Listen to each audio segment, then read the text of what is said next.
Welcome, everyone. I am really glad that all of you are here tonight. Tonight is not about overwhelm or theory. It's about clarity. It's about confidence, and it's about giving you a real blueprint that you can actually use.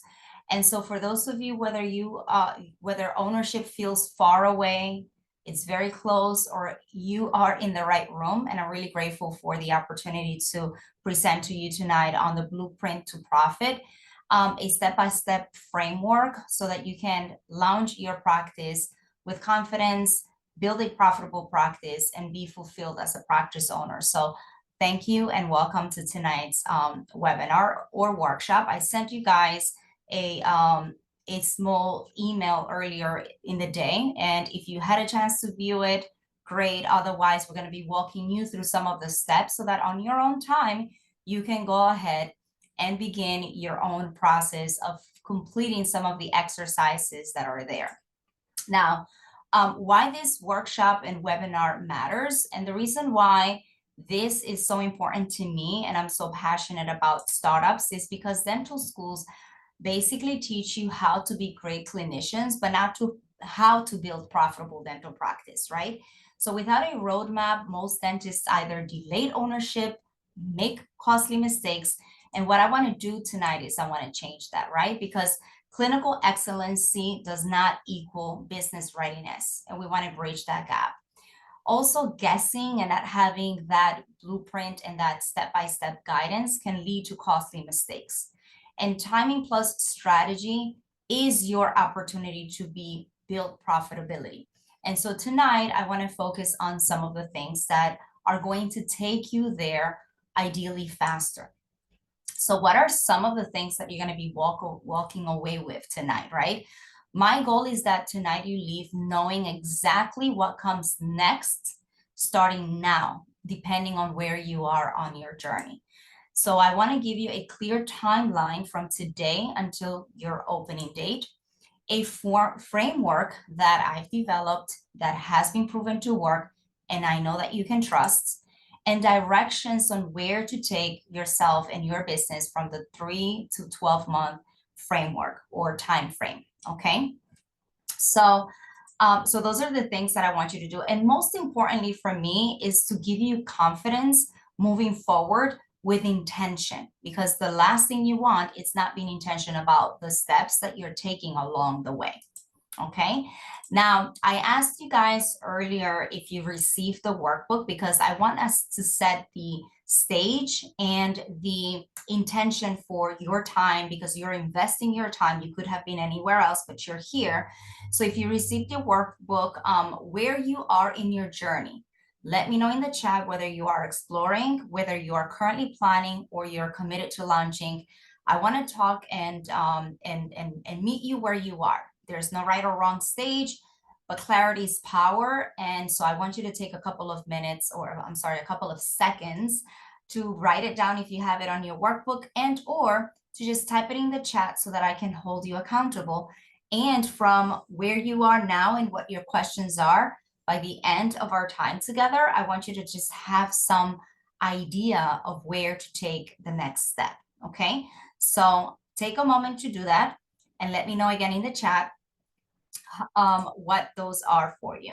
So you are a D4 at Temple, beautiful, and you want to acquire a practice in the next 3 years, so you want actionable steps to take. I love that. We have probably met sometime at Temple, or if not, I look forward to meeting you soon, because I do come to the school every now and then to lecture for the Practice Management in Action course. So looking forward to meeting you soon. So that is your thing. So some of you just looking for actionable steps to take, and where to begin, right? Like coming from military and now stepping into ownership, or having a 3 to 5 year plan, those tools and takeaways on where to begin. So you are in the right room for that kind of outcome. We have one other message. Okay. So Dr. Hannah says, you haven't received the book. I am 1 year from my startup, not profitable as I thought, for the lack of systems and team drama. So I will try to address some of your questions and concerns. I think you mentioned something about optimizing your taxes and so on and so forth. I'm not a CPA or an accountant, but I will try to give you some strategies and ideas of how to find out where you are and create a blueprint or a step-by-step process for taking you to where you need to be. So that's awesome. If anybody joins the room, Amy, you just let them know in the chat and then we can continue from there. So we already know what you guys want, and I just want to share with you, for those of you who don't know me or are new to my I should say to my community, if you will, that's the word that it's used out there, a little bit about myself and the journey that brought us together. So I'm currently the founder of MDent Consulting Services. At MDent, I've helped over 500 dentists acquire or launch their very first dental practice. But my journey basically didn't start there. I started my career in 1998 as a clinical dental assistant, and that was promoted to front desk / office manager. Then I became regional manager, helped my former employer open 15 dental startups, some of them acquisitions, some of them startups. And so over those years, I have seen what works, I have seen what doesn't work, and I have developed our own framework, which is what I'm going to be sharing with you today, that step-by-step process and guidance. And I know that some of you have a vision for doing an acquisition. Some of you may jump into the opportunity from a startup. And regardless of what direction to take, the framework works. The processes that we take to take us to that point vary if you're deciding to move forward with an acquisition versus a startup. But the concepts and the framework and the pillars of practice ownership success remain the same. And I'm going to just go over those with you tonight. Okay, so that's a little bit about myself. That qualifies me to be here tonight because I have seen over the course of 25 years a lot of dental offices that have been successful, and some of them that instead of thriving, they survive. And that is not the reason why we take the risk of starting a business. We want a business that is both profitable and fulfilling. And there are a lot of components to take us there.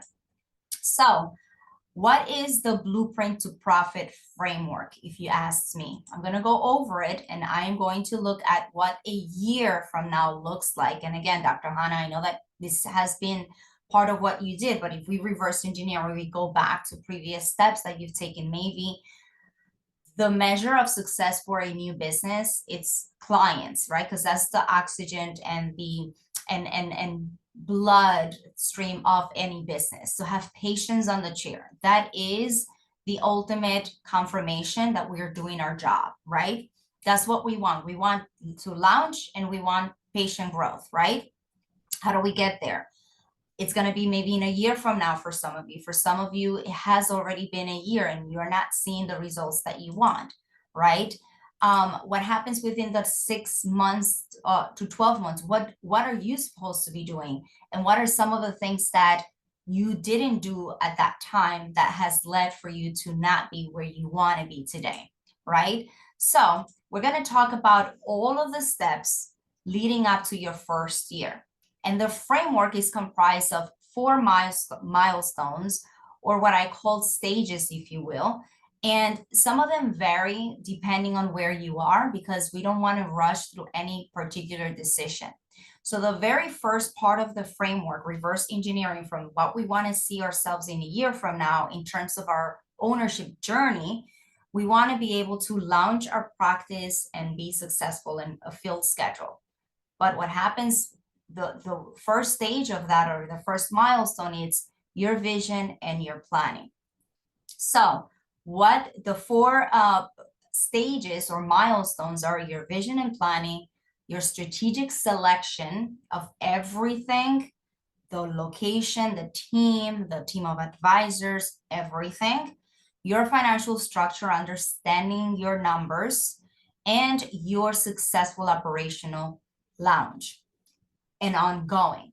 So we're going to break it down into those 4 stages today, right?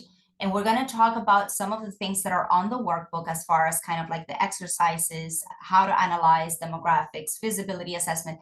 And as a bonus, I am going to take you into the actual worksheet of some of the projects that we're doing as case studies. So you're not only going to see the presentation, I want to take a deep dive into those projects so that you can see the level of intention we put into this program. Because unlike a lot of consultants or coaches out there, they're very much on the here's what you need to do, go ahead and do it, right?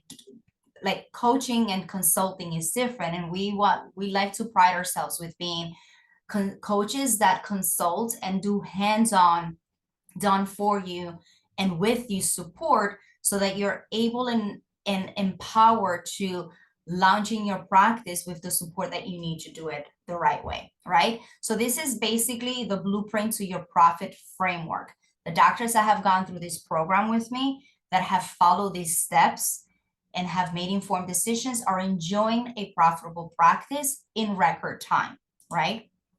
So here are some of the timeline, if you will, and I'm going to overwhelm you on the next slide, so just bear with me. But this one, and I'm going to send you this recording so you can see it in more detail, but these are the steps, or like the next 12 months, if you will, right? In starting with the very first step. So I'm just going to break down these steps of what you need to do if you're thinking about doing a startup. But at the same time, if you're, during those stages, if you're thinking about doing an acquisition, what are some of the things on the flip side that you can be doing, right? So the foundation for long-term success is location and demographics, practice model clarity, and vision-driven decisions, right? Your practice should support your life and not the way around. And planning starts with clarity, not with equipment. And you're going to hear a lot of, reps and people out there that tell you, I can help consult you in opening a dental practice and getting the equipment, and you don't need to work with a consultant. But the technology, the CBT scanners, none of the technology that you purchase as part of fixed equipment are going to pay for themselves. Is the operational development around it, the intangibles that are going to do there. And I'm going to talk a little bit more on that. But just the basic timeline and steps, 12 to 18 months, it varies. But from the moment that you conceive the idea, I want to start my process, my practice, and you want to make the first step, it starts with your personal vision. Where do I want to open? Who do I want to treat, etc. From there, we're going to the second step, is you're analyzing your finances. How much practice can I afford?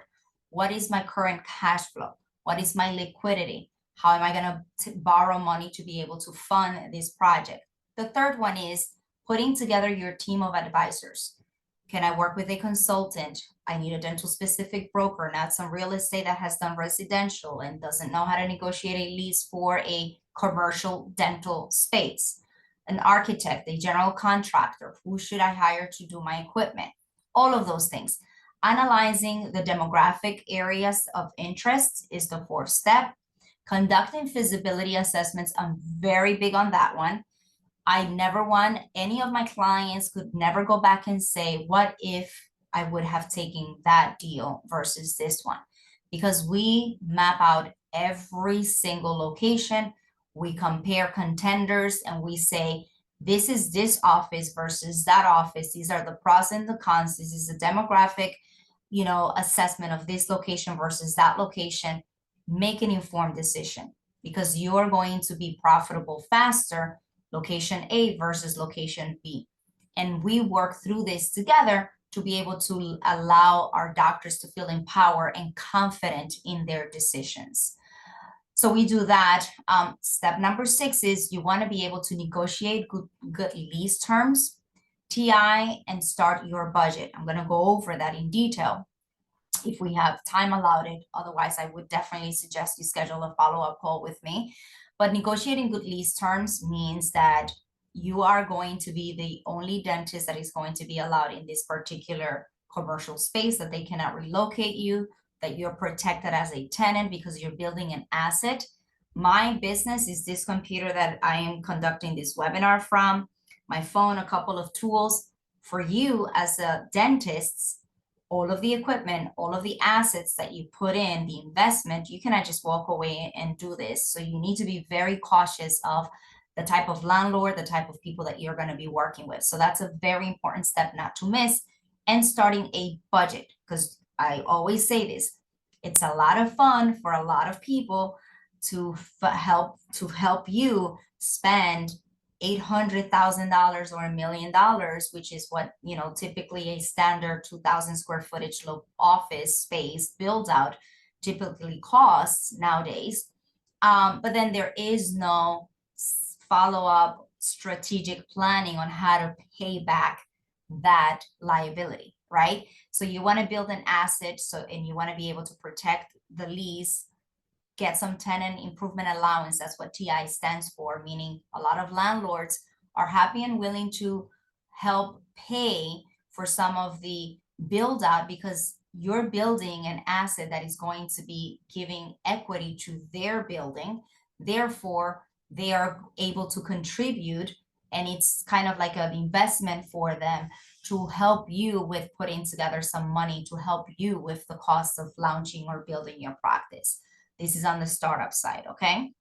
So that's going to be step number 6. Step number 7 is negotiating with the contractors. As I said, a lot of times when you're working with some of these vendors, they ask you, what have you been approved for, and what allocations did the bank give you, right? Like $500,000 to spend on the build out, $300,000 on the equipment, and then they go in and they maximize and capitalize on your full budget for that, rather than, you can drive, or it's just one of those things that you need to set a budget and control it so that you are empowered throughout the project, not at the mercy of a lot of the vendors. And there are many trusted vendors out there, but it just gives you that much more leverage and edge when you come in and you say, well, this is what has been allocated, but I've done my homework, I've done my due diligence, I'm building my business plan, and I know that this is true to be the cost of this and the cost of that. So let's negotiate and work on my budget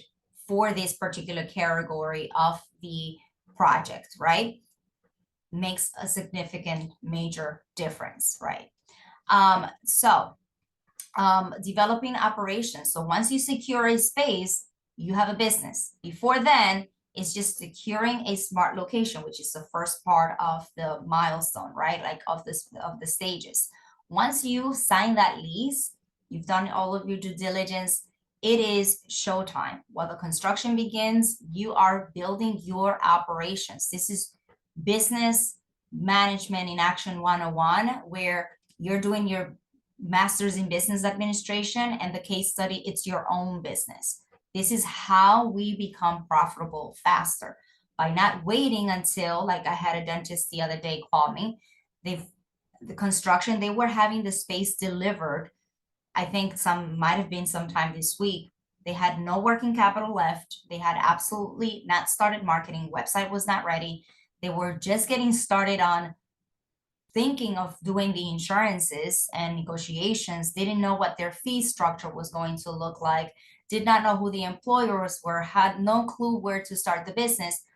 Every vendor that they selected, not the mistake of the vendors, they are doing their job. You hire me to help you put a practice together and sell you on equipment and do the builds out and do the IT. I'm going to do that. But it is your responsibility, if you're not working with someone that helps you manage your budget and follow some steps to do this, because you're one of their projects. They don't have a comprehensive approach to handling you as a consulting case. And so you are going to be under positioning yourself and overspending and starting your business on a deficit, which is the opposite of what we want.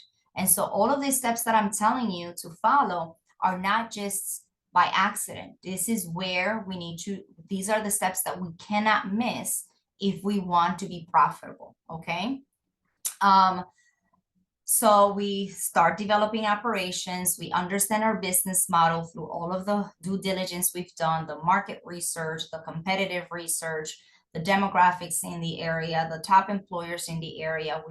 We put our business plan together, our structure. We need to get to know our numbers and optimize reimbursement. How am I going to get paid for all of this equipment and pay back my loan and pay salaries. It's through the patients that you see on the daily basis. And you need to know what you're going to be compensated for. Your preventative visits, on average, what your basic visits are going to look like. Any major services that you enjoy doing that you are probably limited to performing now as an associate, and you just wish you had the freedom to do that. Your vision plan for your practice, like your dream list of services and things that you want to finally serve the community with, this is your opportunity to map all that out, right? But it's going to come with the training, it's going to come with the planning and the positioning of your fees, because as important it is for you to manage that budget, it is also to make sure that in perpetuity, you're going to be compensated appropriately, especially for those of you thinking about acquiring a practice, depending on how outdated and everything is, including reimbursements in the practices and their business model. That's how you would handle that. Step number 10, and we're talking about monthly things, right? But sometimes it takes for you to find a location and sign a lease between 1 to 6 months in that time frame, right? Then month 6, you sign your lease. From there starts the construction. That's 4 to 6 months with the permitting process. So we have those 6 months to start working on the operations and developing the foundation of the marketing and all of these things. And then by months, 10 to 12, before you actually get the physical keys of the office to open, you need to start promoting your brand and starting your anticipation posts to build your patient pool. And I'm going to show you a little bit about how we do that with our clients, some of the real case studies. So we do that, right, by month 11. And by month 12, we want to be able to hire, onboard very strategically, and train our team that is going to help us basically carry through on our break-even number and understanding how to build a practice and take it from patient 0 to the number of patients that is required for you to see on the monthly basis in order for you to cover costs within 3 to 6 months of opening. That is my model. And the framework that I use typically follows our doctors post-opening through that journey. I had calls yesterday just regarding that, 3 months into opening the practice. Where are we on production? The KPIs, key performance indicators that are taking us to, we are producing enough to cover costs. That is the very first function of you starting a practice. I don't know how many of you have kids. Let me know in the chat. I don't want to be disrespectful and say this, but I'm a mom of 2. And I usually tell my parents, I work with a lot of young parents as well. And I always tell them, how, sometimes people tell you, you make sure like your baby should be able to sleep through the night when they double their weight. I love it when my doctors, I know that I can scale back a little bit with my involvement with them once I know that we have cover costs in terms of production. That is the first milestone that we want to do. And we cannot wait until I have a 3-year-old son. Oh, there you go. It's exactly it, right? So that is one of the reasons why it is so important for you to have a step-by-step process and blueprint so that you don't have any of these blind spots that will lead into you having costly mistakes and delayed profitability. That's not what we are looking for here. And then step 13, and from there on, it's developing and implementing all of the systems that you've developed and continue to create new ones. So what are some of the systems may look like? Let's just, use the example of Dr. Hannah's office, since he's already practicing. Something that has worked as far as converting with a patient accepting treatment plan. Pause and document and replicate. Something it's not working, it's because you haven't perfected that system yet or found that happy place. So once you discover what has worked, confirmation-wise, onboarding-wise with the team, whatever it is, systematize it once you discover what has worked, so you can basically predictably continue to do that same exact step-by-step process moving forward. It takes a lot of trial and error. I get it if we haven't had the guidance and support from the beginning, but I just want you to think through some situations or cases or people or team members or whatever it is, what has worked, systemize that and implement it and continue to maintain that as part of your systems and your workflows.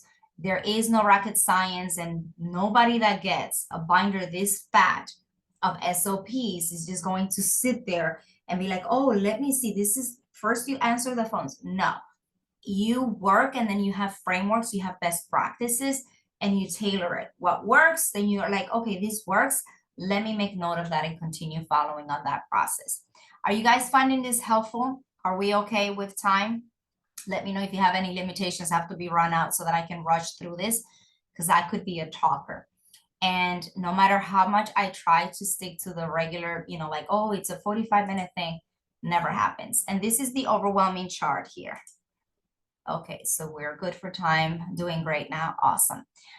Okie doke. So now this is your timeline and step-by-step process from idea until opening your practice, right?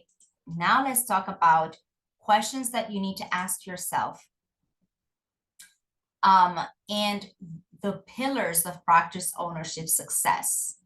I tried to work and do some of these fancy, timers and animations.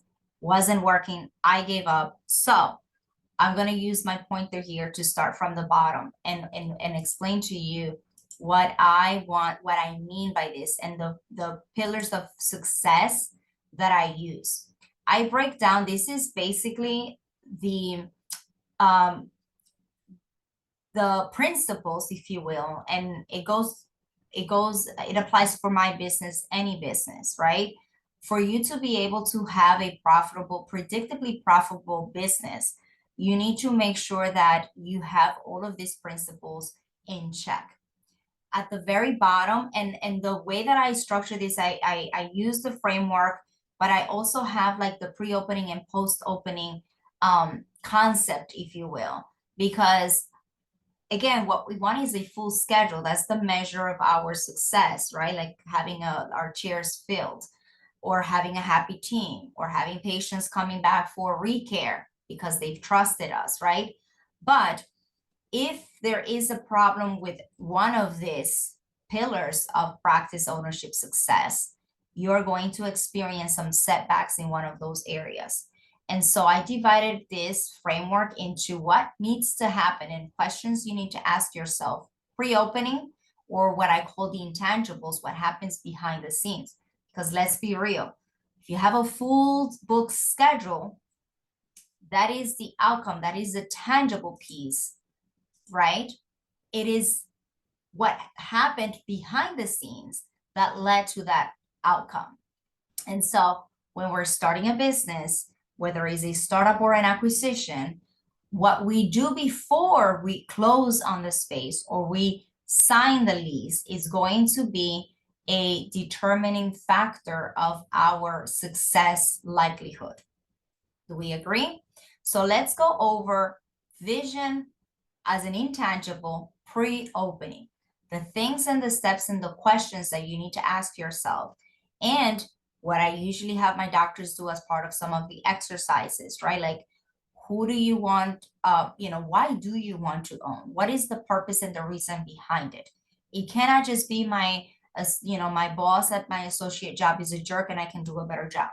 That is an egocentric attitude, and you're not going to be successful because you don't have a good giving value first approach to practice ownership. I want better treatment. I want better care. I want to leave a legacy for my family, for my children. I want to be the first one in my family to start a business. I don't come from money. These are some of the visions for myself. I'm the first woman in my family to start a business, and it's been challenging, but it's been rewarding. And my daughter, when it's career day and she tells me she wants to wear an M-Dent shirt, it's very rewarding for me. And I serve doctors like yourselves, and I see the evidence and the results and the outcomes of you being able to provide to your families and build that legacy. And that's extremely rewarding to me. So that is the purpose and the vision for MDent. But what is it for you? What is it? Why do you want to start your business? That's going to anchor you, because we're always being pulled between the noises down and all of our self-limiting beliefs and the market and all of the negative things that could be possibly go wrong. Or sometimes we're pulled up by our vision, by our purpose, by our serving our community, by a legacy that we want to follow or leave behind. And so we need to start where it's most important. It may sound like gibberish and like, oh, romanticizing, but it's an honest truth. I struggle with this all the time. I'm sure, Dr. Nagy, this is also something that you have been in business already for a year. You can attest to. So we always have to go back to, why did I decide to do this? And build from there. Now, who do you want to treat? Who you want to treat determines where do you look and where do you stick around, because there are going to be opportunities. You may work with a broker that gives you tons of inventory, and if you don't have a very defined, clear goal and clarity to where you want to be and a clear vision, you're going to be moving around from one direction to the other and ends up treating patients that you hate in a community where you don't see yourself, being a part of, and you're miserable. You make your patients miserable, and you're just creating a unnecessary environment for a lot of people. So at the very foundation, I want you to be mindful of that and work on those exercises. From the intangibles, part of what I was saying before as part of the steps is, who is going to be your team of advisors? It requires an army of people before you open to start your practice. So I'm going to flip between pre-opening and post-opening. Vision, when it comes to vision, the reason why, personally, once you open, what is your practice vision? What is your mission as a business owner? What are your values and what is your vibe? I call this the 3 V's. Always check in with your vision, with your values, and your vibe. How are people perceiving you? How are you showing up to your team, to your family, and to your patients? Because energy is contagious, right? So those are the things that you want to do. Where do you want to take your practice? As far as people, do I have a trusted team of advisors? Do I have a good attorney that is going to look out for me and protect me through the lease? Am I going to have a contractor that is not going to have a lot of, change orders, or is going to just disappear and I'm going to be having an extended period of time for, my concessions and not be able to get the free rent because they're working late, or under delivering and having issues? Those are important people to hire before. And equally important, to help you run your business, right? You need to put a good team in place. So I follow the 3 C's on that. Are they coachable, the person that you're hiring? Are they committed? And are they competent? We have a lot of seasoned, experienced individuals that have outdated knowledge in one location. 20 years of experience of the same experience may not be relevant market experience today, right? But a lot of times we may find someone that doesn't have the experience, but it's competent, can learn, but they're not coachable. They have an attitude where I know it all, or I've done it this way, or I've done it that way. And it's not going to serve your business if they are not coachable, they're not receptive to learning. Or are they not committed? They're showing up late, they have a lot of personal things happening, they're not focused on the job. You need to train yourself to spot these people and have the systems in place to support you when that milestone is there, to ensure that you're not going to have a lot of turnover once you open. Because the turnover, every time you have an employee turnover, you are reducing your production, and that translates to loss of income. So I want you to be very mindful of that. So that's the people pillar when it comes to post-opening. Numbers pre-opening is, how much is it going to cost me to build my practice? How can I negotiate with vendors? How much should equipment cost? And how can I manage my startup budget, the money that I'm borrowing? When it comes to post-opening, what is my overhead cost? How much does it cost me hourly to keep my doors open? What is my break-even number? How many patients do I need to see in order to cover costs?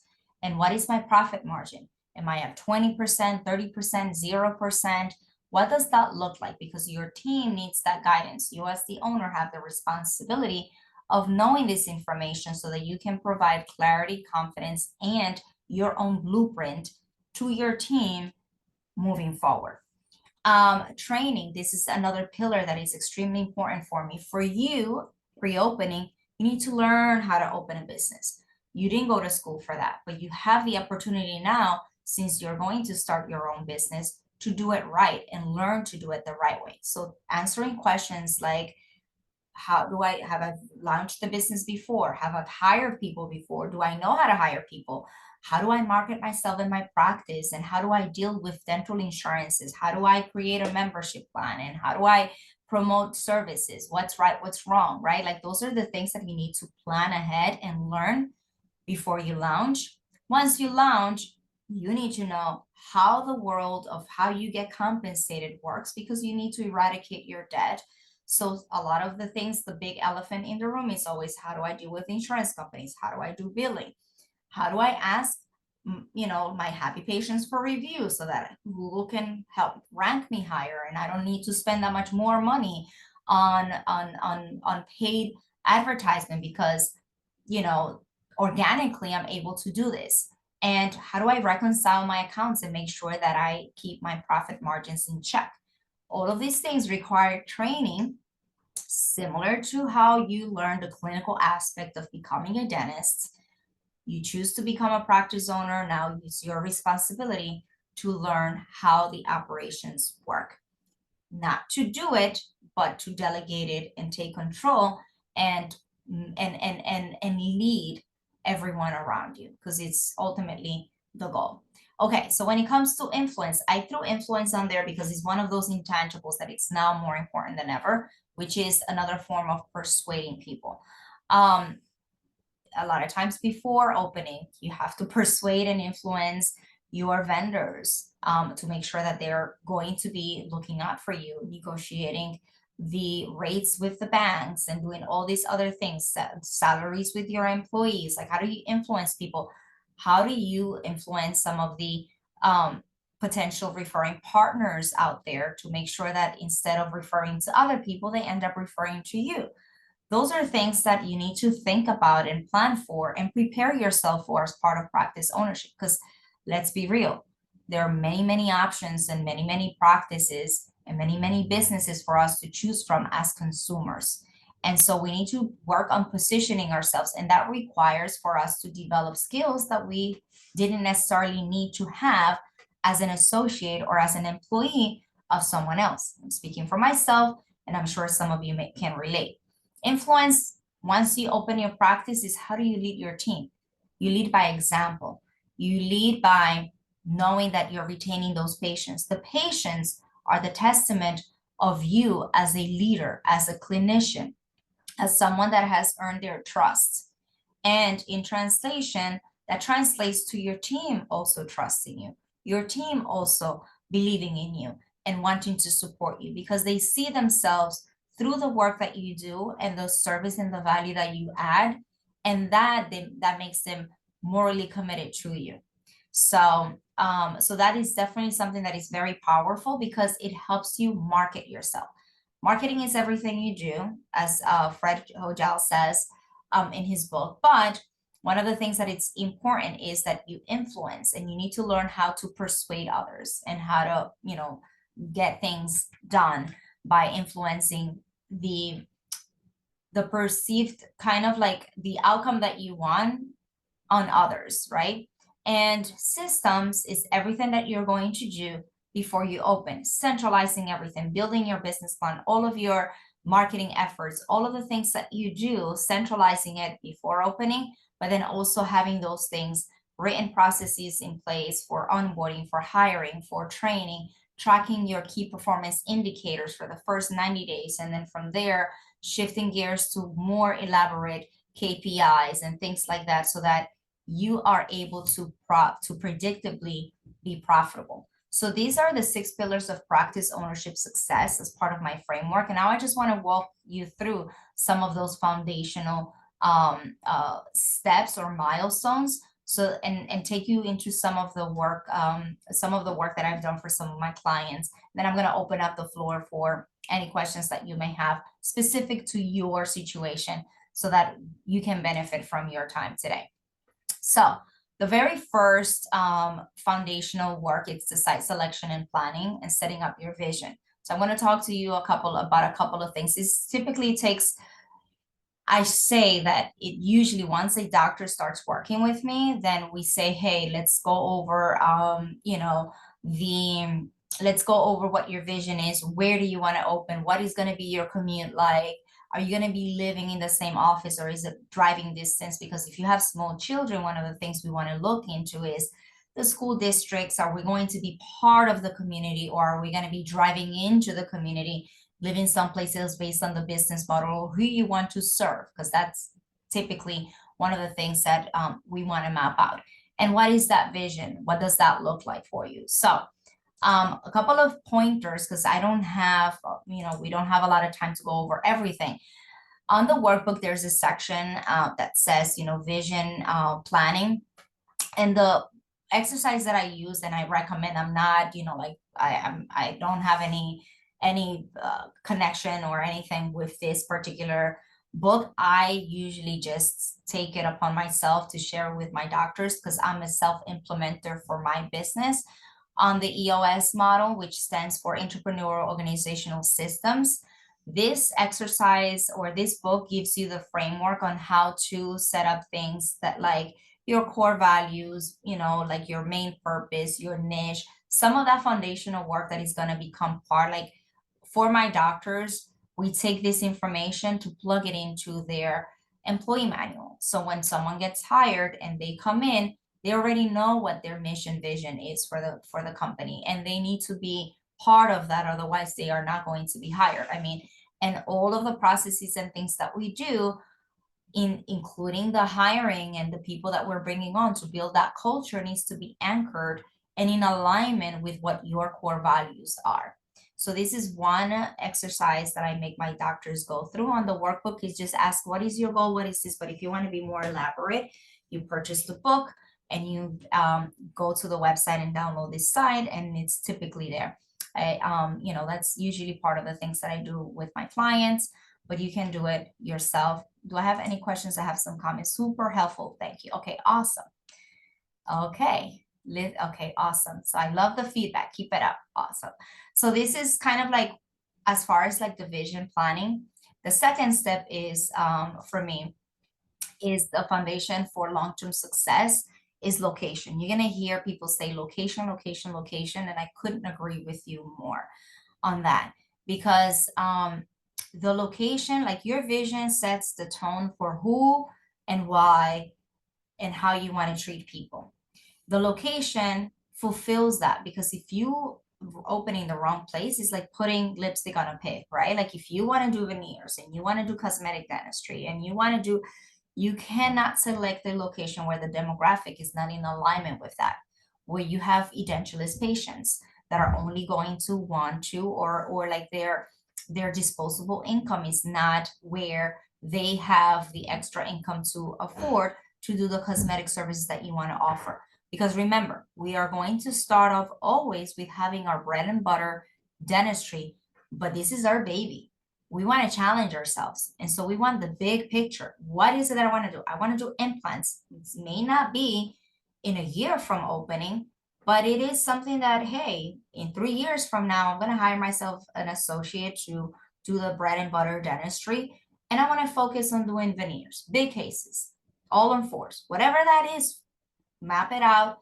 And you need to reverse engineer what your long-term goals are and start selecting a location that demographically aligns with your long-term goals. Okay. Let me show you if I can. Are you guys seeing this worksheet? This is for one of my clients, and she's opening in February. And we did this exercise where we were going through like different locations. Are you seeing the worksheet? Let me see. No, it says you guys are saying no. So how do I share that instead? Because I opened the hyperlink. I opened the hyperlink and I don't see it. So how do I go to that and then share that instead? That's a good question. So let me see, share.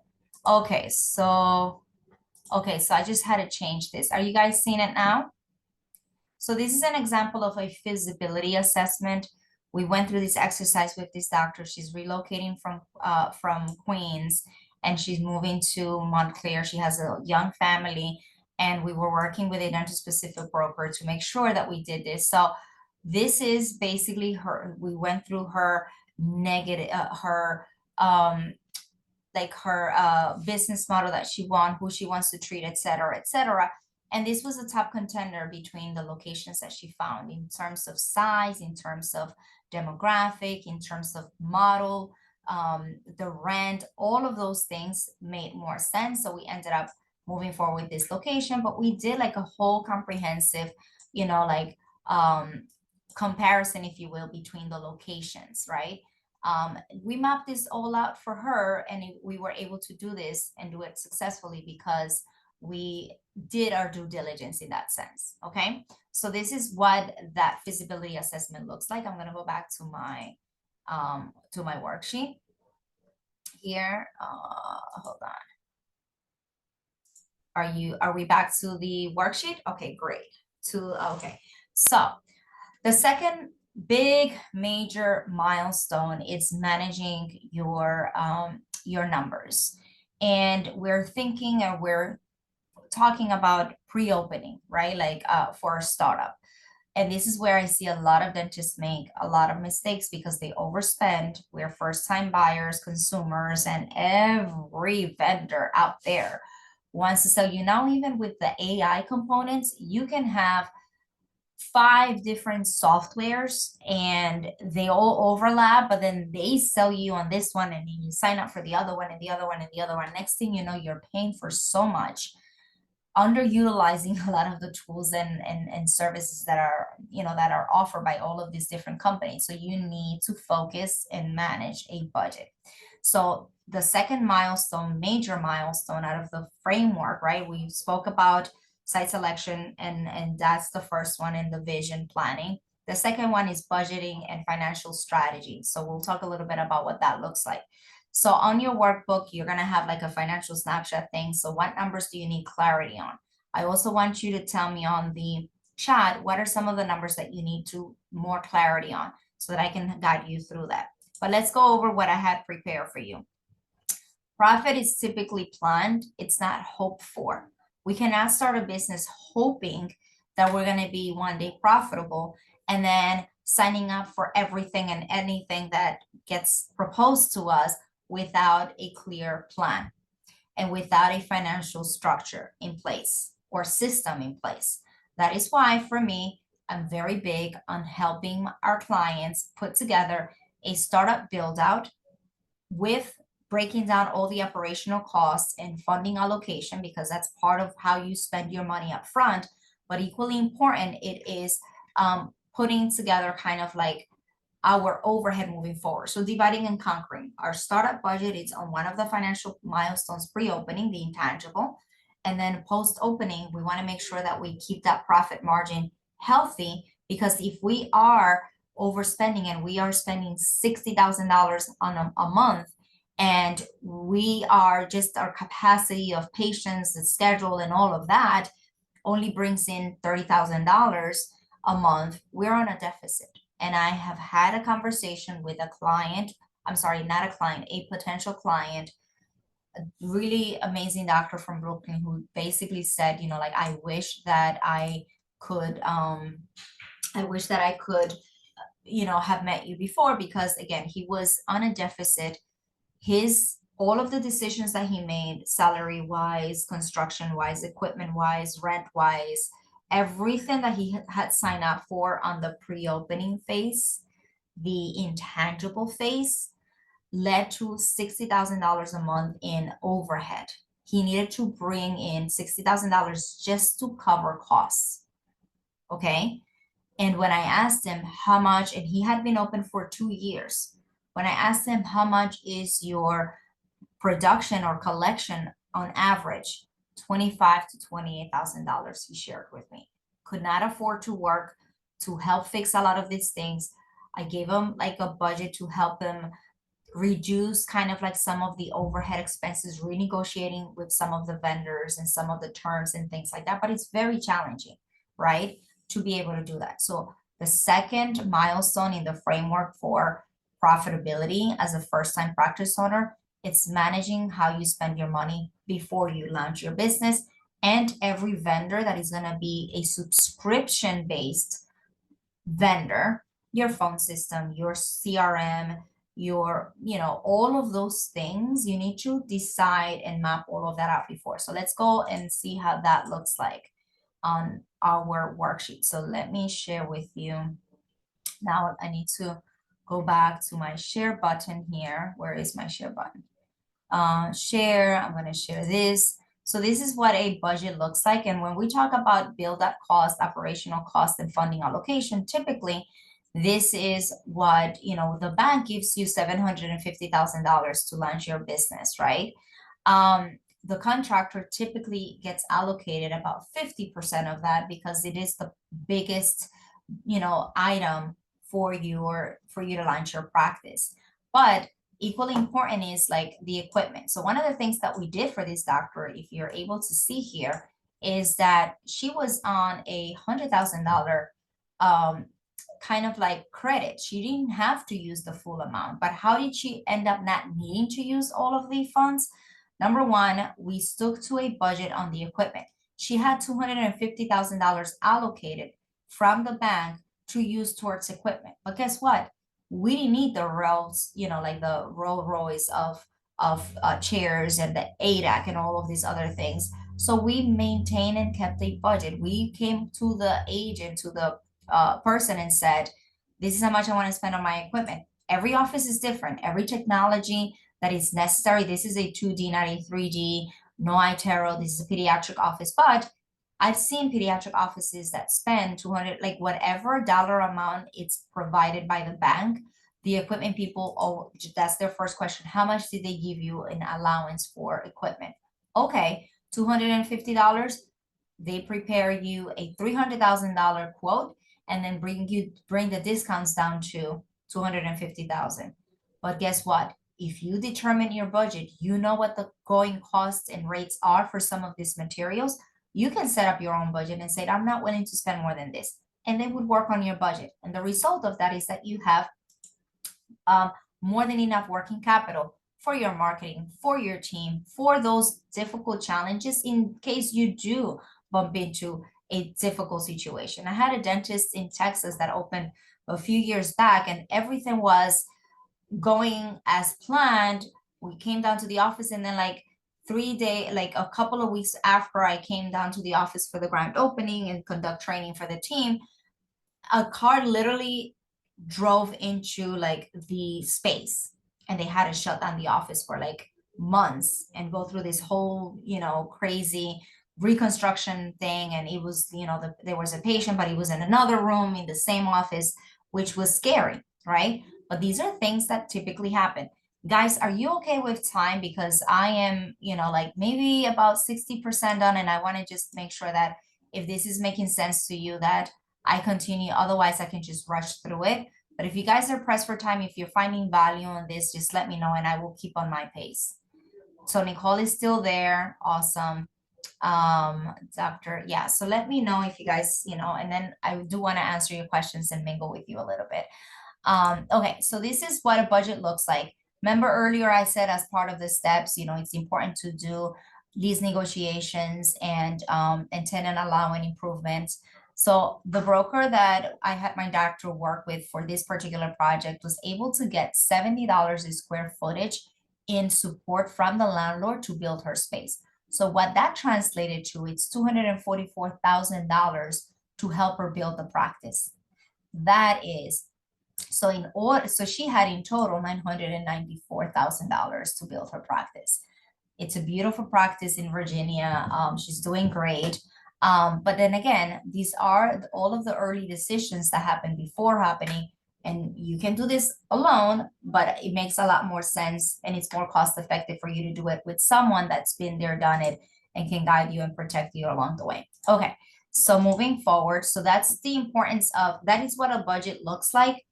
And that's how we basically are able to help you monitor and determine if you're overspending, if you're underspending, if you're on track, and whether or not you're going to have a deficit, um, overspending throughout the project and avoid that at all costs. Okay. Okay, great. So that is the second milestone. The third milestone or stage that helps you is a successful launch and filling up your schedule.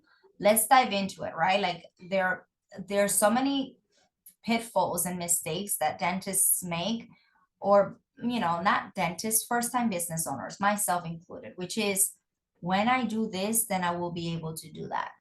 And instead of having the trust and the faith and knowing that a lot of businesses, they build anticipation and build momentum way before they're doing it. There are companies out there, and we are, consumers of some of these companies, that they market a product and then they build it with the people that register and sign up for the product.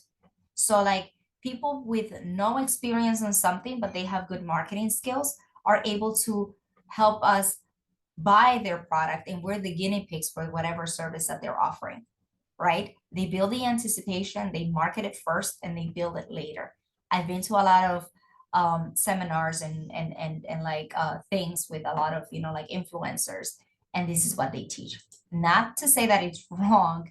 Oh, my mic, it's low, or it's not as loud as it was before. Huh? Is this better?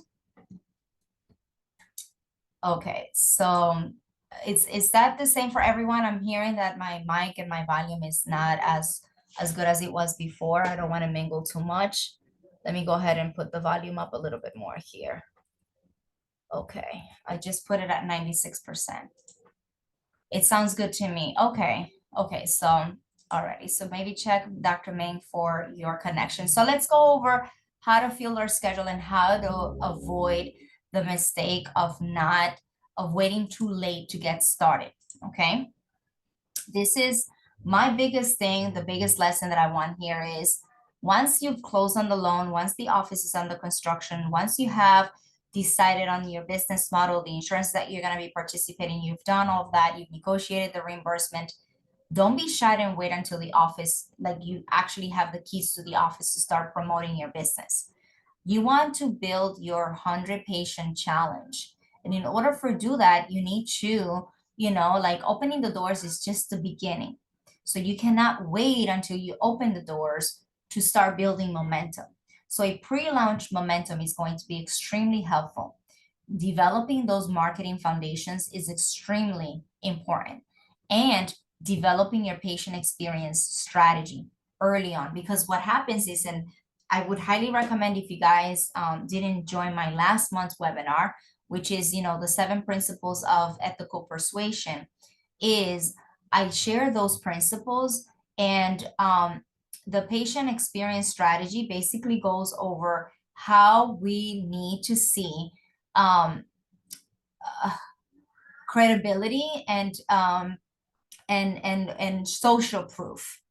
And by you coming out and building momentum and taking pictures and attending events and marketing your practice, you're building momentum, but you're also building social proof. By the time you're open, your business is open, right?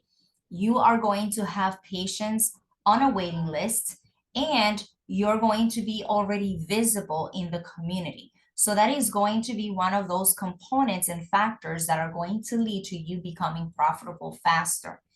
If I hear a dentist tell me, I'm going to wait for my phones to be active. No, you don't. You can start capturing people's information via email. I'm going to show you how we did it for Dr. Gobi. So this is her project. Again, she's opening in February, right? Her office is currently under construction, but what we did early was I worked with the marketing team, not myself, the website company, and said, I need you to give me a landing page with a QR code. We're going to design banners and we're going to start building a patient list. So that resulted in we have about 25, 30 patients on a waiting list. We signed up for an event.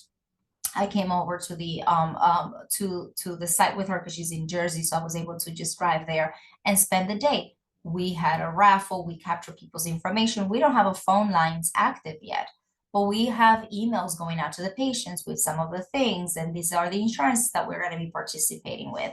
It was great meeting you. We developed a nurturing marketing campaign pre-opening, so that by the time we set up the software and all of these things and we hire a team, which is what we're currently doing right now, we already have patients pre-scheduled so that there is production on our first month of business.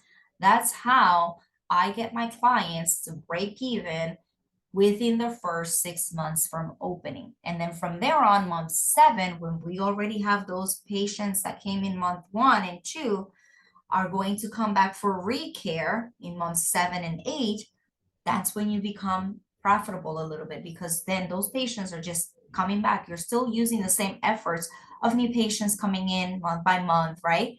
But you're having those patients from 6 months or the first month coming back for recare. And if there is a situation where those patients are not returning back to you, go back to your vision, your values, and your vibe. Pay attention to those things, check in on those, and then revisit, because the confirmation that you've done your job and you fulfill the promise for your clients or your patients is when they come back for recare. You can have promotions, 99, like free exams or $29 cleanings or free extractions or what have you. That is a bait for you to get them in. But if the experience is not there, if you don't deliver on their expectations and you didn't build the trust, the confirmation, you're going to find out 6 months later. If patients are not returning back for treatment, you need to do the hard work of the self-assessment. And there's nothing wrong with us making those mistakes. That is the beauty of being a human, that we get to learn from making our mistakes and improving and changing every single day. Okay, so let's go over her milestones. And I promise I'll be done in the next 5 minutes or so. So this is Dr. Gobi, because we're on the 3rd or on the 4th thing to launch the practice. So we're wrapping up. Okay.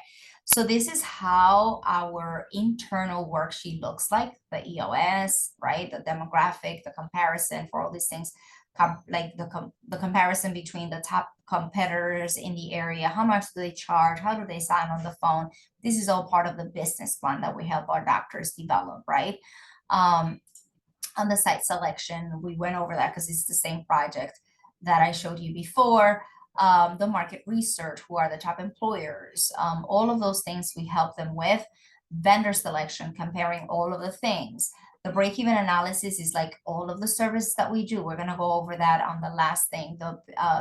How do we negotiate the reimbursement with the insurance companies and having effective dates beforehand. What I wanted to show you was, this is the membership plan, the employee policy manual, which is one of the things, as part of the systems.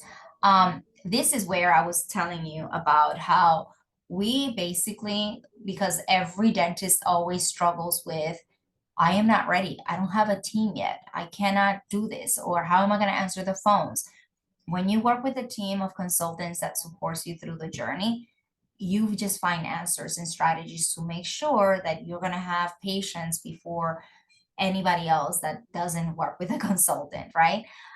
So this is a strategy that we use with Dr. Gobi. We have the banners out. We are capturing people's information. When an email comes in, we basically share with her, hey, this is a VIP email template. So this is the response that you send to that patient. And then we nurture them. And we're about, like, once we hire the team, early January, middle of things, and we do the onboarding, which is kind of like where we are now. We are in the process of recruiting the team. We're going to work on the systems for the orientation and the schedule and the trainings and all of those things to be able to get the office for them to reach out to those patients and start putting them in the calendar. But if we don't do that now, if she didn't do this now, then she's just delaying her profitability by not trusting that she can't do and start building her 100 patient challenge. So I challenge you to remove all of the noise, create a plan that works for you. And again, the call of action is leave us your email. We do this all the time. Eventually, the banners are going to change to now accepting new patients. Here's our phone number. These are simple little strategies and blind spots that a lot of people don't know, or when they're working alone, or they pay a significant amount of money just to get that knowledge, but it doesn't cost much if you're working with the right team. Okay, almost there. So the fourth milestone is the revenue blueprint. A lot of people say that 60% of startups struggle to break even within the first 2 years with, according to the Dental Economics Forum. But ownership isn't about doing more, it's about doing the right things in the right order. So if you stick to this framework and this plan, you're going to be able to not be part of the statistics of the 60% of startups that struggle. You're going to be part of the percentage that actually do build a profitable practice. So your next steps for 3 to 12 months is to know where you are in your journey, know what stage you're in, follow the framework that I just shared with you, and take intentional steps towards getting you closer to that outcome that you want, right? Your timeline does not have to look like anyone else's. It just needs to be intentional, and it needs to be anchored with everything that I just shared with you as part of the program. This is one of my last recent doctors that I went to the office. So here's the guiding principles again. If you don't have a clear vision, right? If you're confused, you lose. That's the first one. The second one is with the right people that you're going to be able to go to succeed through all of the challenges that you're going to face as a business owner, because there are. Numbers always tell the story. Do not shy away from your own story, which means your own numbers. Number four, leadership and training are just never ending. You're always going to have to learn, and it is your responsibility to always continue to develop the skills that bridge the gap between what you know and where you need to be. And systems don't just appear, they are developed along the way. If something works, replicate it. If something doesn't work, find an alternative way, someone that has done it and has, evidence that it has worked for them, and put it in practice yourself. I'm going to skip through this slide. Important numbers for you to know: your break-even number. Just to recap, we want a strategy, we want objectives, we want to reach our goals. So what we want is, as far as like the numbers for that roadmap, is create a budget, negotiate everything, find your break-even point, and do your revenue blueprint so that you can create that roadmap for yourself. Okay. Let me see. And then these are some of the success stories from some of our doctors. I think this is Dr. Linda Lamb. She's a periodontist in upstate that we helped open her practice. She started in January, and then by June, she had already been collecting this amount. So we were very proud of her results. This is another doctor of us, Dr. Peterson. She's in, I think, South Carolina. She opened her practice. We gave her the blueprint, all of the steps, and she was just very excited that she was able to find lifestyle balance. She was like a teacher, like a dance teacher at her daughter's school, and she was able to set up a schedule that accommodated that lifestyle for her. So that was very rewarding for me. This is Dr. Daniels. She's in Texas. She opened a couple of years ago, but she was able to build $1 million in her first year. We went through kind of like similar process with this, and this is Dr. Shannon Thorson. She's very like fee-for-service, myofunctional, holistic dental practice in Georgia. We had a really challenging time putting a team together that was in alignment with her vision and everything else. But she's thriving. She's very happy. And she's, a mom just like all of us. But we went through every single step along the way through her journey. We worked together for about like 18 to 15 months, I would say. And this is what she had to say about working together. So just to basically recap, success is where planning and opportunity meet. This is kind of like your GPS. You need to focus, plug in your destination, and be understanding that the intangibles, whatever you do behind the scenes, pre-opening, is going to have a correlated, effect on your post-opening, the tangibles. So focus on your vision, focus on the people, focus on your numbers, develop yourself through trainings, and put systems in place for everything that works, so that you can have and build a profitable dental practice. You don't need to do this alone, right? I would make an invitation if you feel that this is something that you would envision yourself working with someone for, like hiring your first employee, if you will, myself and my team. Um, you know, we offer personalized guidance, strategic planning support, and confidence with through clarity throughout the entire journey, and hold your hand post opening as well.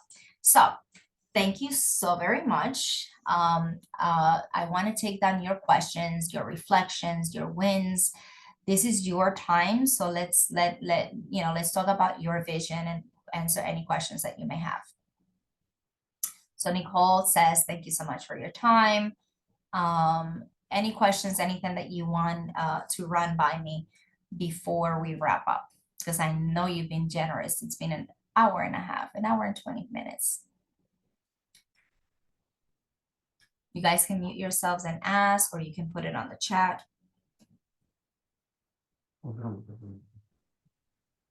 Dr. Hello, this is Neha Gupta. How are you doing? I think I talked to you before as well. How are you? Well, welcome. I don't think you were here from the beginning, so you might have missed the first half, but thank you for joining me. How's it going? Yeah, all good. Actually, I confused at EST. I did not read. I just thought it's the Central Time Zone. I'm sorry. Oh, I see. My apologies. Well, you're gonna get the replay, so that would be helpful. What question do you have for me? So, I'm also doing a startup that is starting this January. Now, I'm at January meaning next month? yes. Okay. So I'm at a stage where equipment and supplies, all those things are done, but I'm at a stage where you said that marketing before opening the doors is a good idea. Apart from that, any other insights that you want to provide at this stage? So, okay, so you said that you haven't started the marketing yet. And you already have you started the recruitment process yet? Yes, I am in process of that. You are in the process of doing that. Have you joined the Chamber of Commerce in the community, or done research about any events that are taking place in the community? Yes, recently I did participate in few events, Okay. but I did not, get the membership of that Commerce Chamber. Yeah, I did not. So that's okay. Did you leave any information, like, or did you capture?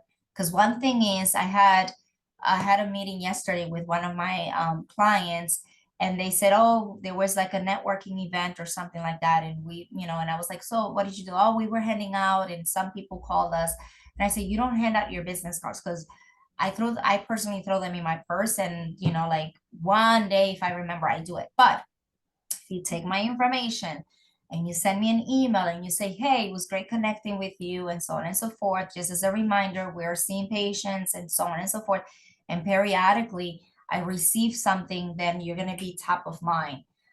So did you capture people's information, or did you leave your business? Did you hand out your business cards? Well, I did the handout of the business card. I did not capture any information.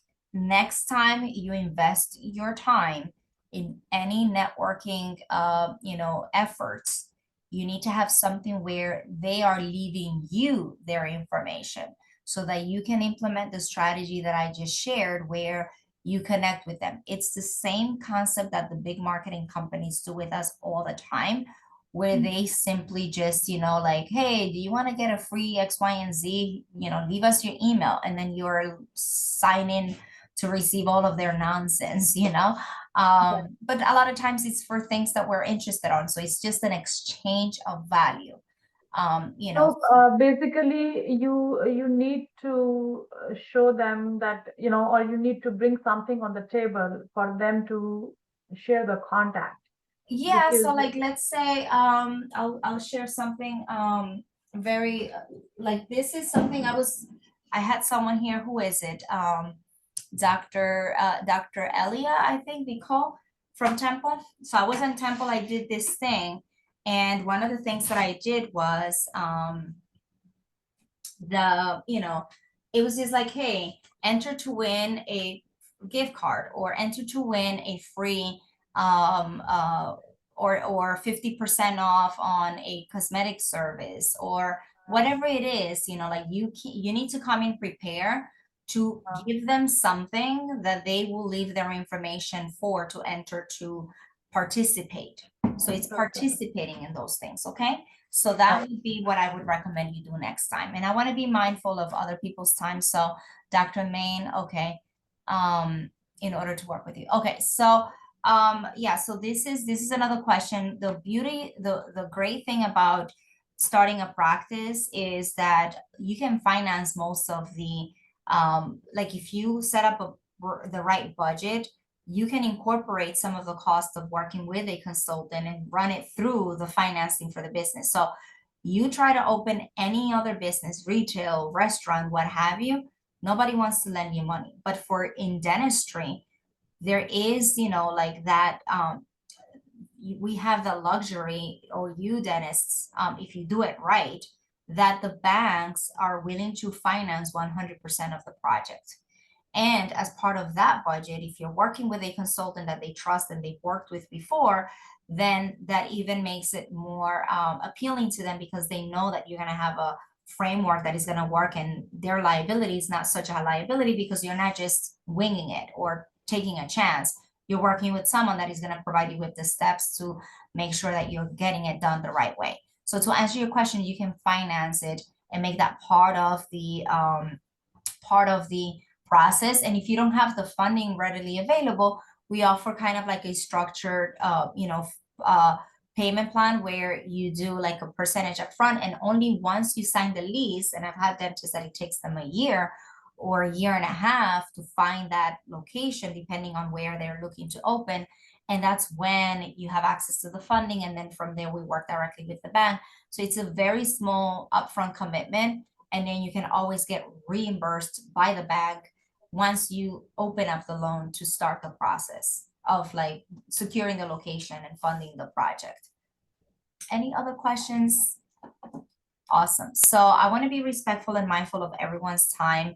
I really hope that we're able to celebrate in a year's time, or in a year and a half from now, that we are, running successful businesses for ourselves, for our patients, for our families, and for each other in the industry. So I'm here to support you guys in any capacity that I can, the capacity as a friend or as a, consultant. But for your time, anything that I can help you with, I'm just an email or a call away. Someone from my team is going to follow up with you tomorrow with the recording of the session, and that will give us the opportunity to, to hop on another call as needed. I will let you go back to your families and get some rest. But like, I'm really excited and looking forward to an amazing 2026 for all of us. So thank you, everyone, and have a great night.